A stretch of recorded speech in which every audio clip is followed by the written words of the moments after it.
Buenas noches, esto es Corrientes antes y ahora, programa histórico, cultural, una mirada al pasado, una visión del presente.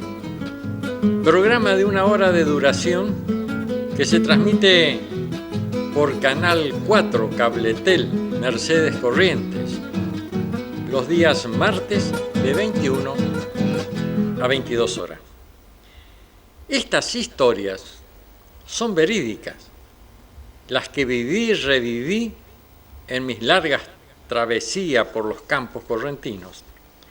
Otras que escuché de personas que las protagonizaron, donde se reflejan fielmente, sin aditamentos políticos, religiosos o sociales, a los hombres y mujeres productos de la tierra correntina, las empresas grandes y pequeñas que empujaron la rueda del progreso.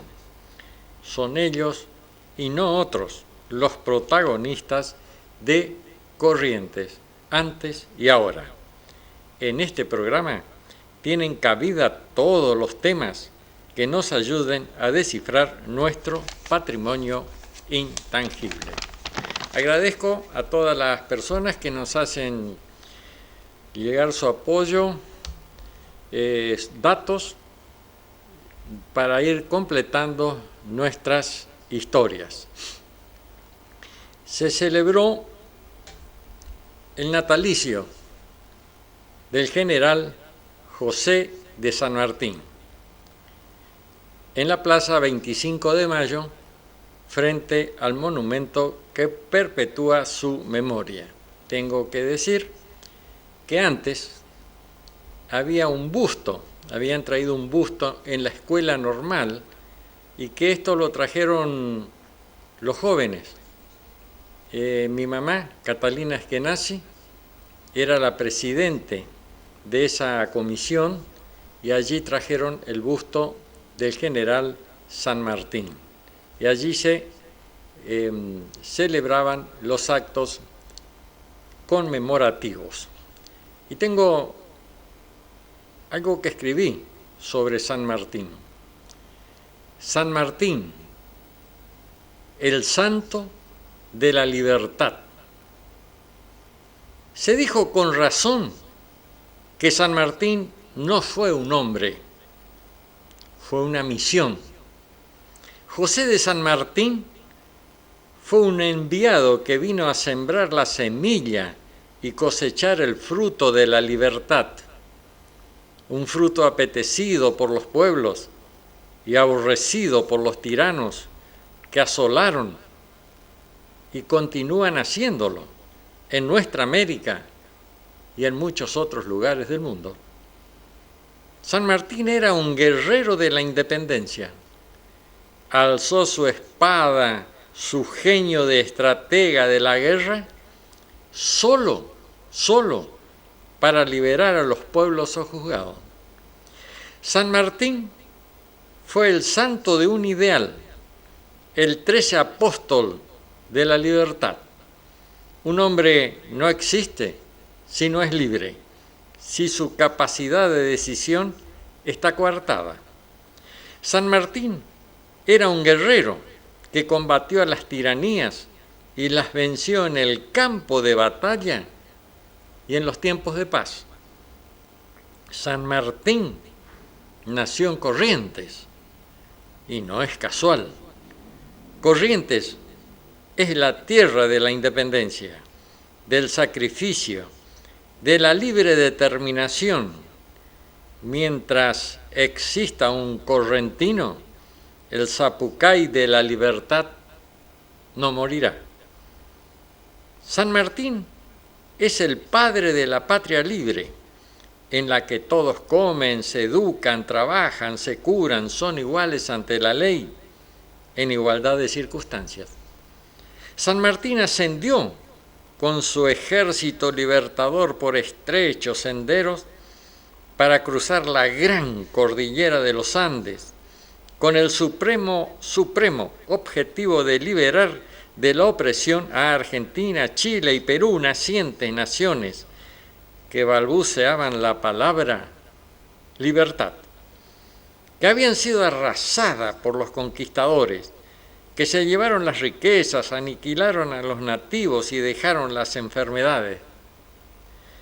Luchó para que estas nacientes naciones tengan libertad, nacionalidad propia y vocación de país. San Martín no tiene parangón en el mundo. Fue un guerrero de la independencia. Otros grandes guerreros de las distintas épocas fueron opresores de la libertad. San Martín fue un revolucionario, luchó contra las autoridades ilegítimamente constituidas que representaban a las monarquías, que pretendían extender sus dominios a lejanas tierras. Hoy vemos lo que acontece con Malvinas, un reino que está a 15, 20 mil kilómetros, dispone a su arbitrio del mar y el territorio que pertenece a la Argentina. San Martín está en el bronce, debería estar en el oro, pero la ostentación no formaba parte de su personalidad.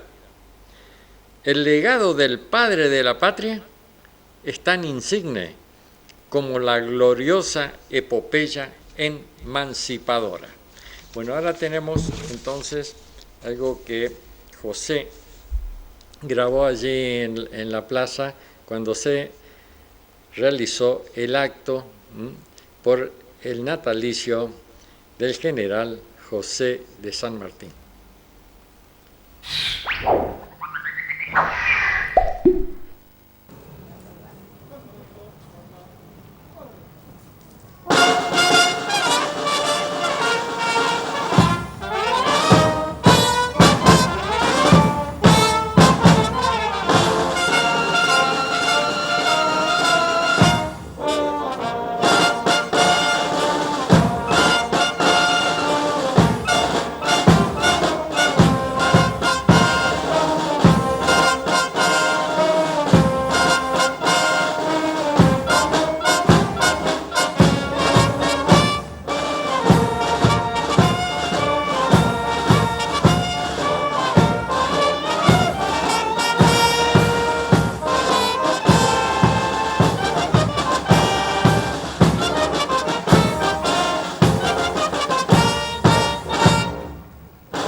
Bueno, un gran material entonces filmado por José. Vamos ahora a una de las historias salvajes. Como digo, siempre lo aclaro, estas historias las denominé salvajes porque no tienen ninguna elaboración literaria, sino las escribí así nomás, como son estas historias, sin agregarle y sin sacarle nada. Esto es para reflejar estas historias a nuestro hombre de campo. El paguero, Mencho de la compañía. Trabajaba de Mencho en una de las estancias de la compañía Lievi, ubicada en la tercera sección del departamento de Mercedes Corrientes. El mayordomo era un inglés de apellido o nombre Mackey, o algo parecido. En el establecimiento trabajaban el capataz y unos 12 mensuales o menchos, 2 por día, un barraquero y la cocinera. Los peones de a caballo eran los encargados de realizar la tarea con los animales vacunos, lanares y equinos, bajo la atenta mirada del capataz y la supervisión del mayordomo. A Maki le gustaba y mucho la forma de trabajar del peón que denominaban el paguero, porque era oriundo de Concepción de Yaguareté, Corá, departamento ubicado al norte de la provincia de Corrientes, cruzando el río Corriente. Al cruzar el río con la balsa, los chacareros que venían con mercaderías pagaban con algo de esa mercadería el cruce. Por eso se llamaban los pagueros. El paguero siempre primero en el trabajo, una gran agilidad, y otra cosa que le gustaba al mayordomo, a Maki, era el zapucay, que lanzaba al aire el paguero cuando trabajaba en el corral y cuando recogía los animales. Se lo escuchaba desde lejos, tenía una voz impostada naturalmente. El grito le salía del estómago como si fuera un cantante de ópera y se prolongaba en el tiempo. Cuando yo grito, ¡vaca, man, te disparan!, solía decir. Décadas atrás, los peones venían al pueblo una vez cada mes o 2 meses, mes y medio. No había proporción, es decir, alguien que los trajera para ir y venir en un día de franco. Además, no existían casi días feriados en el campo. Por eso, cuando el patrón iba al pueblo, debía llevar un secretario para que le abra las tranqueras y le cargue la mercadería. Los peones interiormente querían ser ellos los elegidos, pero el que designaba y por comportamiento como premio era el capataz. Maki debía ir al pueblo y le pidió al capataz por el paguero. Paguero es buen peón y paguero, dijo Maki. El capataz no dijo nada, solo sonrió y ordenó al peón que se aliste para ir al pueblo. El paguero, el peón, viajaba en la caja de la camioneta Ford F100. Cuando llegaba a una tranquera saltaba y corría a abrirla. La camioneta no se detenía por completo. Y haciendo gala de su agilidad cerraba la tranquera y saltaba en la caja antes que se detenga. Maki, más que conforme con su elección, esbozaba una sonrisa cada vez que el paguero abría una tranquera dando saltos acrobáticos. Al llegar a la ciudad ya cerca del mediodía, Maki le dijo a su peón: Acá tenés, paguero, un dinero para comer. Te espero a 3:30 de la tarde en los di Puletti. Cargamos mercadería y regresamos. Sí, señor, contestó el paguero con tono potente. Paguero, acá tenés unos pesitos más para que tomes una cerveza, una nada más. Sí, señor. Eran las 3:30, las 4, y el peón, el paguero, no aparecía. El mayordomo tenía que cargar la mercadería. Paguero apareció tambaleante casi a las 5 de la tarde.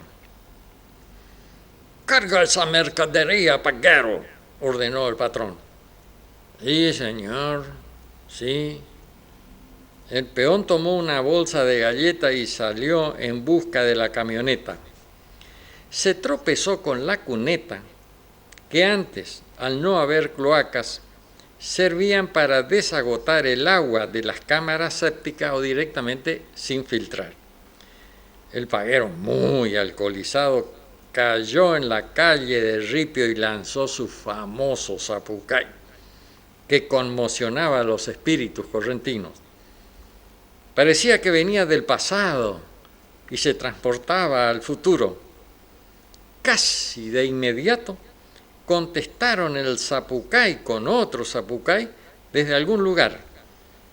Tito Poletti, que siempre carraspeaba, lo hizo en varias oportunidades. Y Pitila Poletti, con los ojos muy grandes, abiertos, salieron para ayudarlo, junto a otros clientes y Miguel.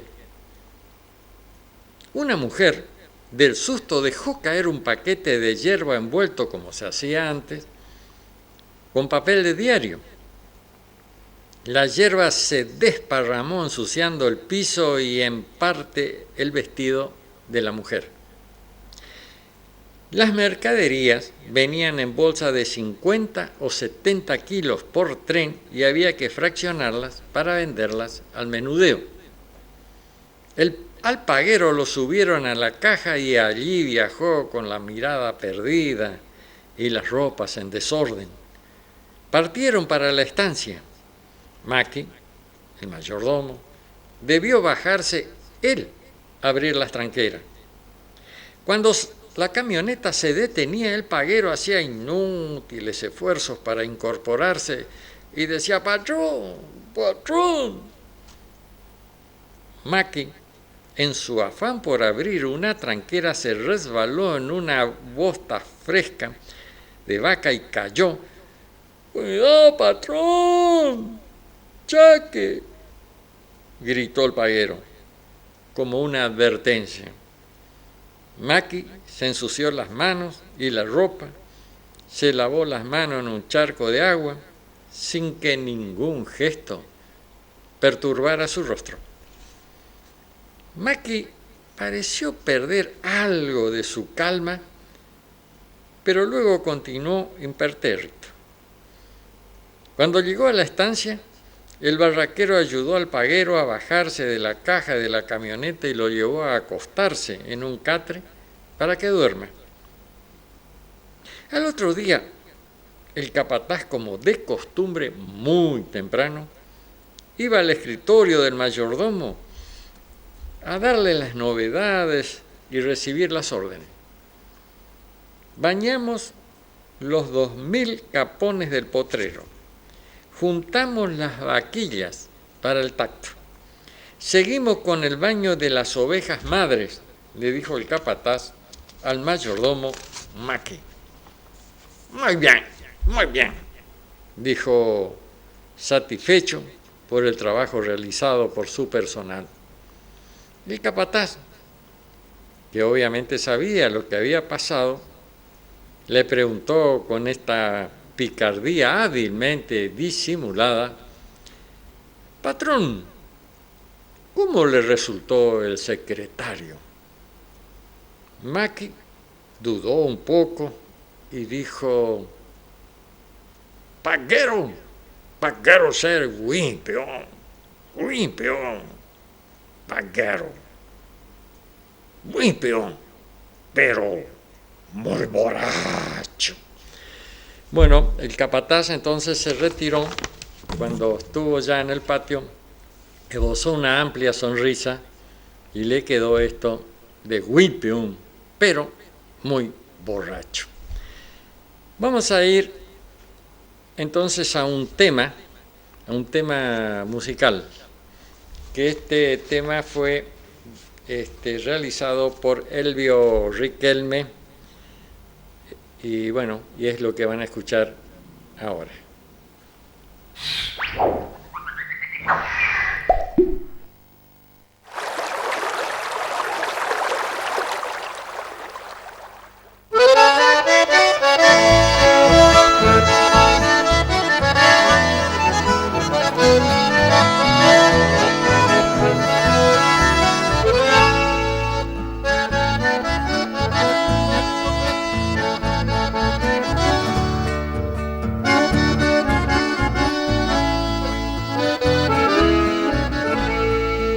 ¿Por qué será que la tarde se me hace un largo penar?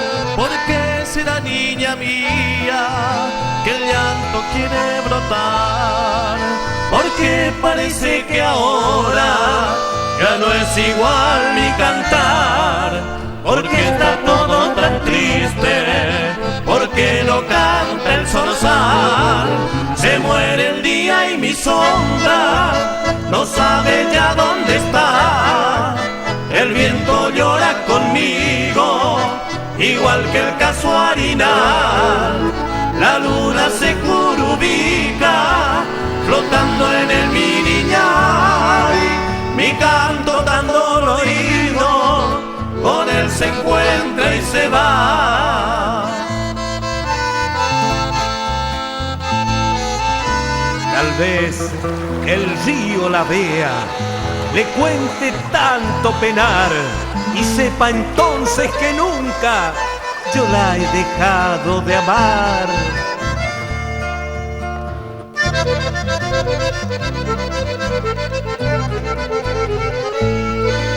Se muere el día y mi sombra no sabe ya dónde está. El viento llora conmigo, igual que el casuarinal. La luna se curubica, flotando en el miriñay. Mi canto tan dolorido, con él se encuentra y se va. Mi canto tan dolorido, con él se encuentra y se va.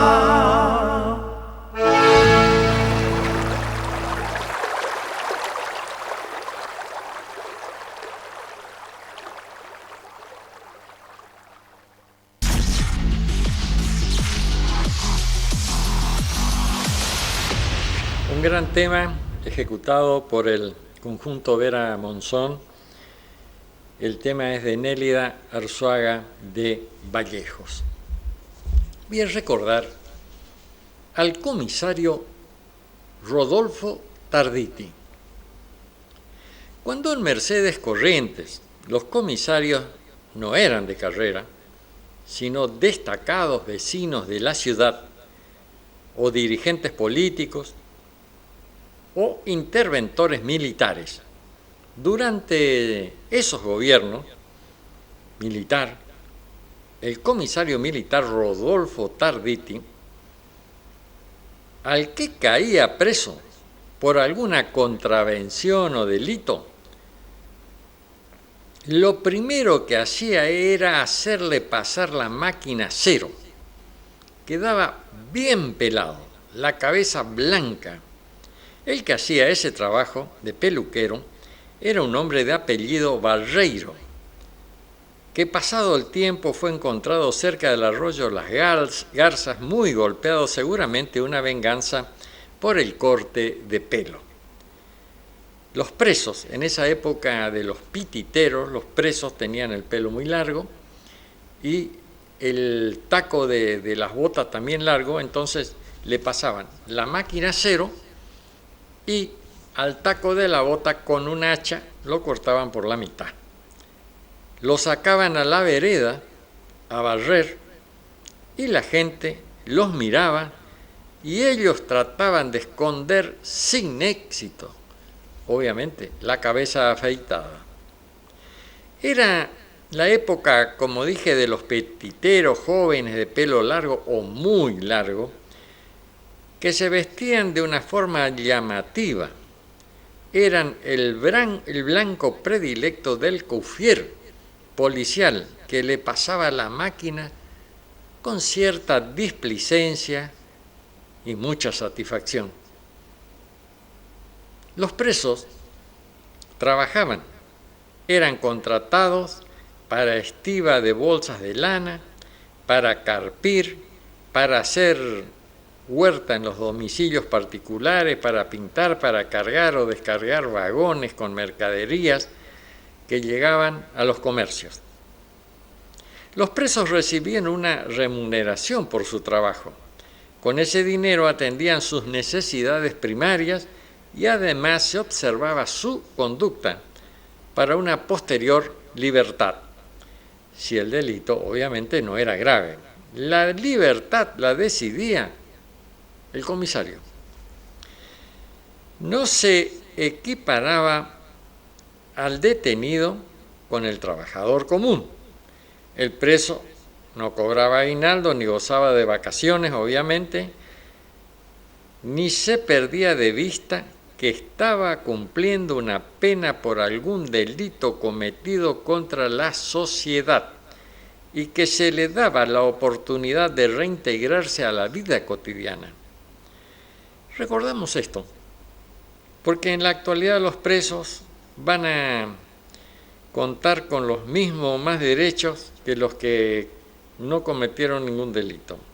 De alguna manera se premia al delincuente, un muy mal precedente para las nuevas generaciones. En esta oportunidad pareciera que se cumple esto de que todo tiempo pasado fue mejor.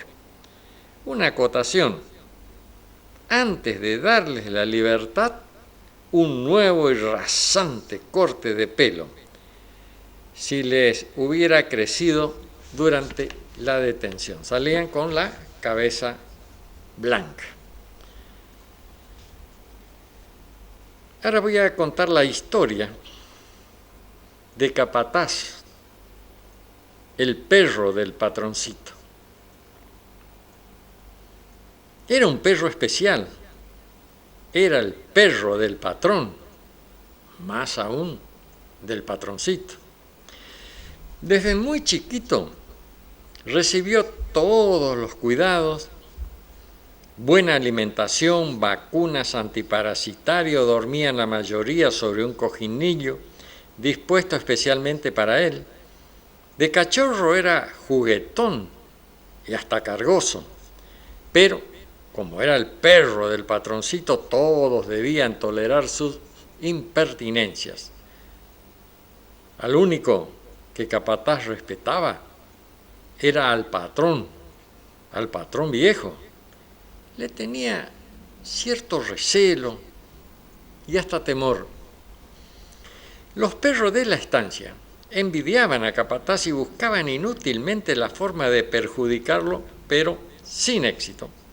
Capataz siempre tenía razón, se paseaba haciendo gala de un renegrido y lustroso pelaje, de un cuerpo grande y estilizado, de un andar armonioso. Era un perro que impresionaba y llamaba la atención de los visitantes de la estancia. Capataz era la sombra del patroncito, estaba siempre con él, dormía bajo su cama, salía al campo con él, lo obedecía ciegamente. Capataz no miraba a los otros perros, parecía considerarse un perro superior, un perro distinto. En verdad lo era. Era el perro del patroncito. Una vez vinieron a la estancia peones de la estancia vecina a buscar recolutas. Trajeron con ellos unos perros, donde sobresalía un enorme perro lanudo que apenas llegó empezó a gruñir a los perros de la estancia, que pusieron distancia entre el perrazo y ellos. El lanudo se envalentonó y decidió mostrar su fortaleza y atacó a un perrito que estaba cerca. El perrito comenzó a aullar de dolor a cada nueva mordida del lanudo. Capataz observaba la escena y fue en ayuda del perrito. Por un momento, el lanudo y Capataz se observaron fieramente. Capataz atacó primero. Fue una lucha corta y feroz. El lanudo escapó aullando de dolor con la cola entre las patas. Desde entonces, Capataz se ganó el respeto y la admiración de los demás perros del establecimiento. Este fue un hecho de importancia en la vida de Capataz, pero no el más importante. La vida de Capataz era de una felicidad total. El destino no podía depararle algo mejor. El destino. No sabemos, ni siquiera intuimos lo que nos tiene reservado.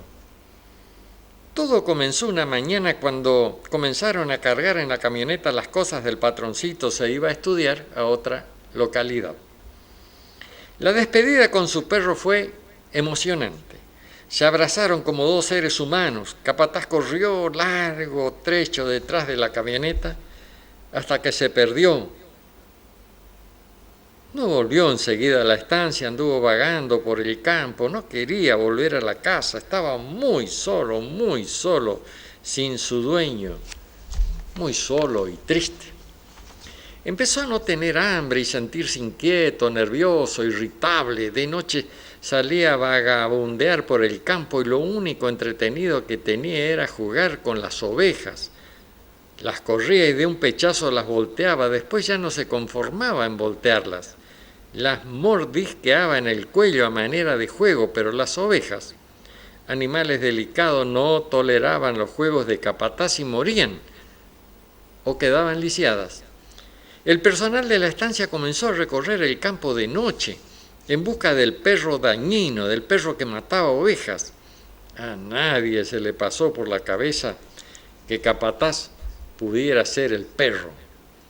Todas las mañanas aparecían 6, 8, 10, 12 ovejas mordidas y casi no se recuperaban. El patrón ordenó buscar al perro y matarlo.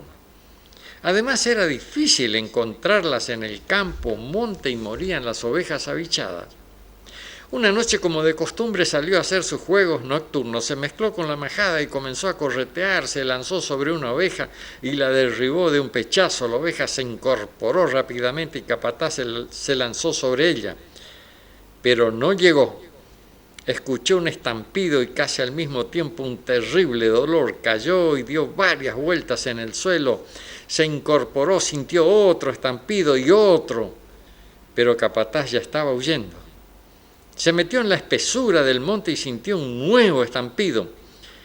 La pata izquierda le dolía terriblemente, pero las otras 3 patas lo llevaban a través del espeso follaje. Tenía un escondite. Era una especie de cueva donde siempre iba a jugar con su dueño, el patroncito.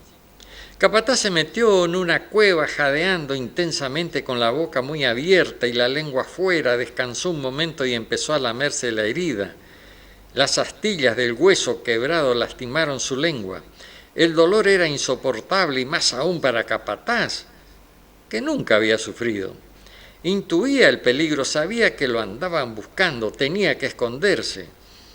Ahí en ese lugar se sentía seguro, no lo encontrarían. Tenía que esconderse hasta que llegue su dueño, el patroncito. Él lo salvaría. Sabía que el patrón viejo lo haría matar sin miramientos.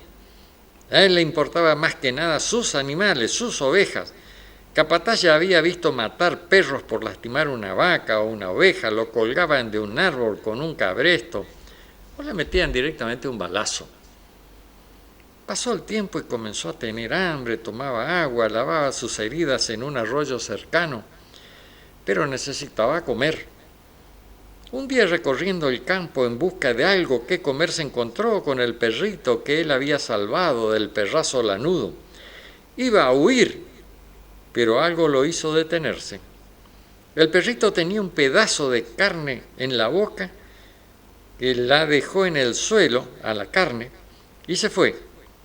Capataz se acercó lentamente arrastrando su pata, olfateó la carne y luego la comió. El perrito había pagado su deuda. Capataz podría resistir algunos días más. Capataz ya no era el mismo, era un remedo de sí mismo. Ya no tenía el pelo lustroso, su figura se había desequilibrado al no poder apoyar una pata. Su mirada se había vuelto desconfiada, torva.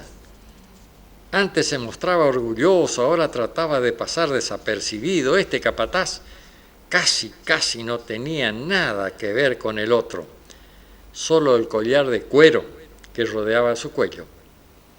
De tardecita salía de su escondite a buscar algo que comer. No podía cazar, porque no tenía velocidad, la pata le impedía correr.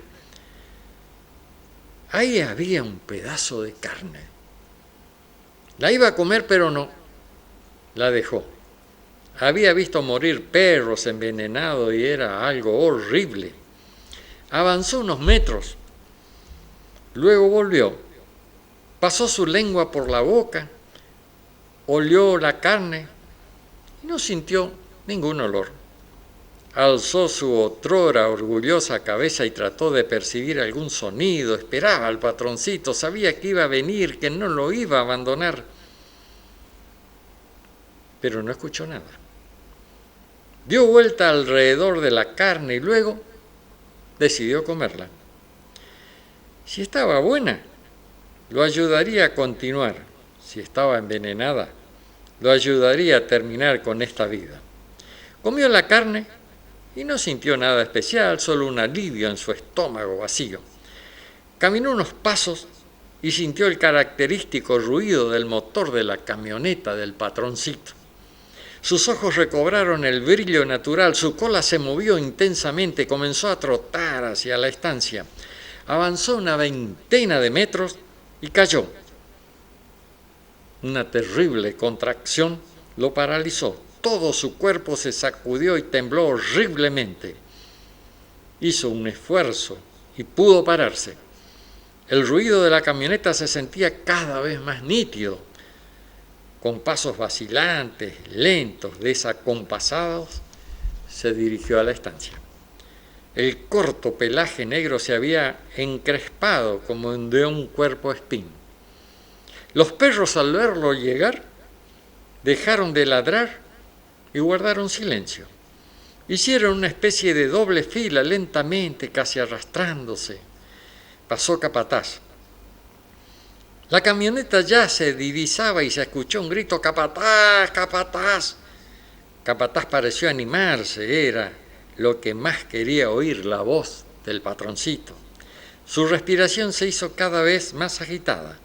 Una nueva convulsión lo tiró al suelo, se sacudió con intensidad. Los demás perros lo miraban en silencio. ¡Capataz! Las sacudidas se hicieron cada vez menos intensas. Ya no tenían fuerza, ya no tenía vida.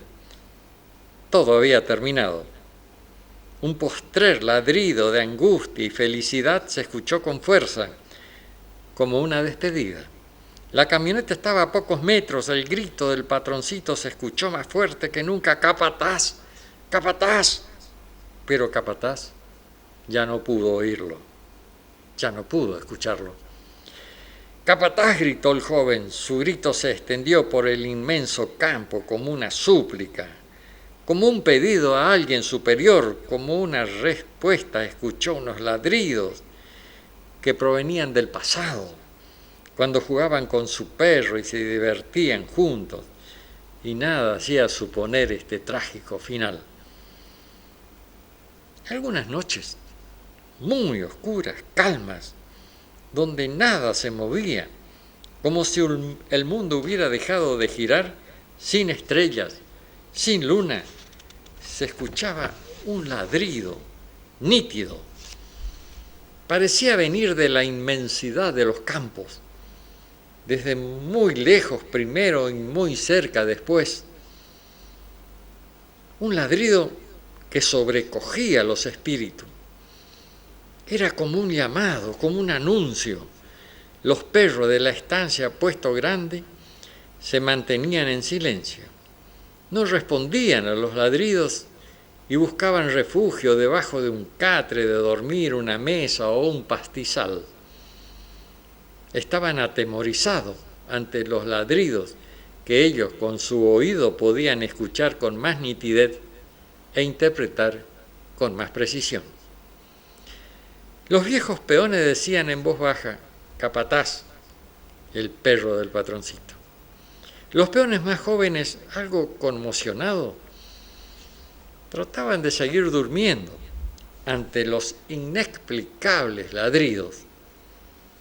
Rafaela Castillo, una anciana viuda de Ramón Castillo, antiguo capataz fallecido al ser alcanzado por un rayo mientras manejaba un carro de la estancia, se incorporó de su cama, fue a la carnicería de la estancia, cortó un trozo de carne con hueso y luego, con lentitud por sus años y la oscuridad reinante, llevó la carne a un lugar cercano. Puso la carne en una lata y regresó a dormir, si es que podía conciliar el sueño. Los ladridos le traían entrañables recuerdos de sus años jóvenes. Eran como si el pasado retornara y la envolviera con un manto de felicidad. Los ladridos cada vez más cercanos.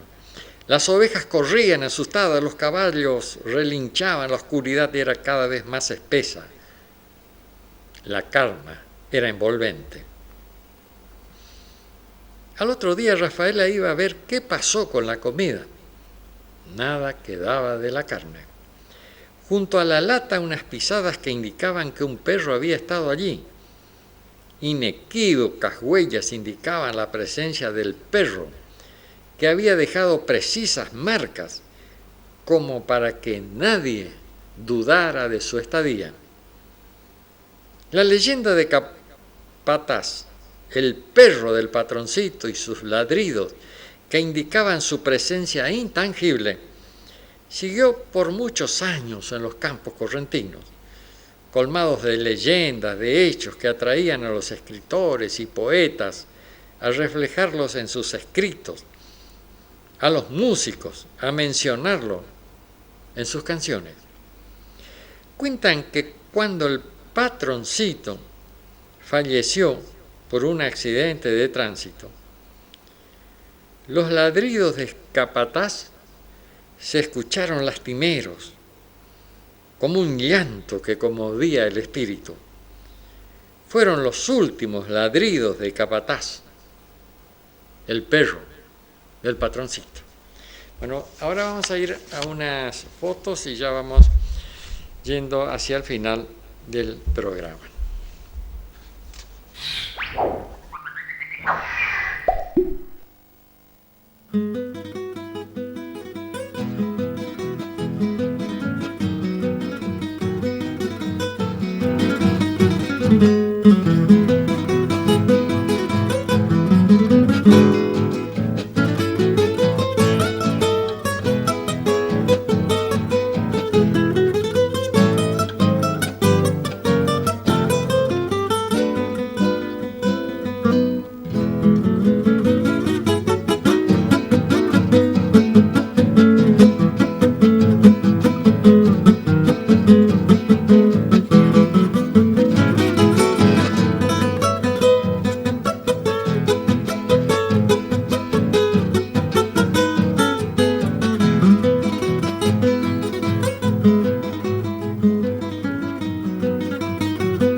Los automóviles que se usaban acá en la ciudad de Mercedes, fotos digitalizadas, como dice, por el señor Figuerero.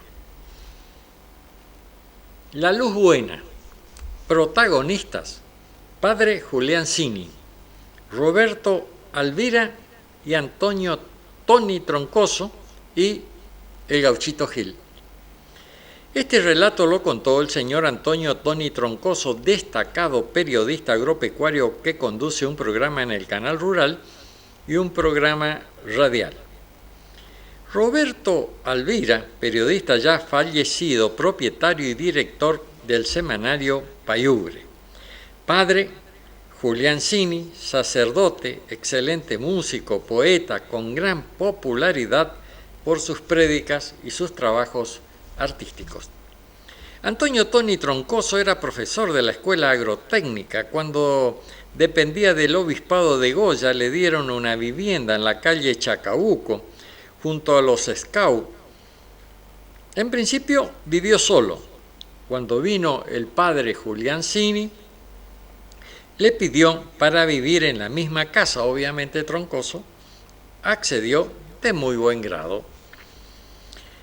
El músico recitador Chacho Seman iba a contraer matrimonio en Corrientes capital con una señorita capitalina y le pidió al padre Cini que sea padrino de la boda. Un cura padrino de una boda. El señor Roberto Alvira, propietario y director del semanario Payubre, muy amigo del padre Julián Cini, se ofreció para llevarlo al padrino a la boda y le pidió a Antonio Troncoso que lo acompañe en el viaje a Corrientes. Los tres amigos partieron para la capital. Era el año 1962, en el Falcon del señor Roberto Alvira. Al pasar por la cruz del Gauchito Antonio Gil, ubicado a unos 8 kilómetros de la ciudad de Mercedes Corrientes, el padre Julián le dijo a Roberto Alvira: pasá despacio por la cruz del Gauchito, lo vamos a saludar, no digo que pares, pero aminorá la velocidad y le toca unos bocinazos. Así viajamos sin inconvenientes. Roberto Alvira hizo caso al pedido del padre, aunque no estaba muy convencido de que el Gauchito podía ayudarlos en algo. Al pasar por la cruz del Gaucho Gil, disminuyó la velocidad, hizo sonar la bocina estridente de su Falcon, Ford Falcon. El padre se persignó, Antonio Troncoso hizo lo propio. Al llegar a la localidad de Desmochado había comenzado a oscurecer, prendió la luz roja del tablero del automóvil, señal que no cargaba el dínamo, y esto se traducía en que se estaba gastando la batería y no se cargaba. ¿Qué hacemos?, preguntó Roberto. Y él mismo se contestó a la pregunta: seguimos hasta donde podemos, vamos a ver si llegamos a Bella Vista, allí puede ser que nos arreglen el dínamo. No voy a prender la luz solo, la más baja. Llegaron a Bella Vista, a la vera de la ruta, un taller mecánico, todo servicio, muy bueno y servicial la persona que atendía, pero no podía arreglar el dínamo.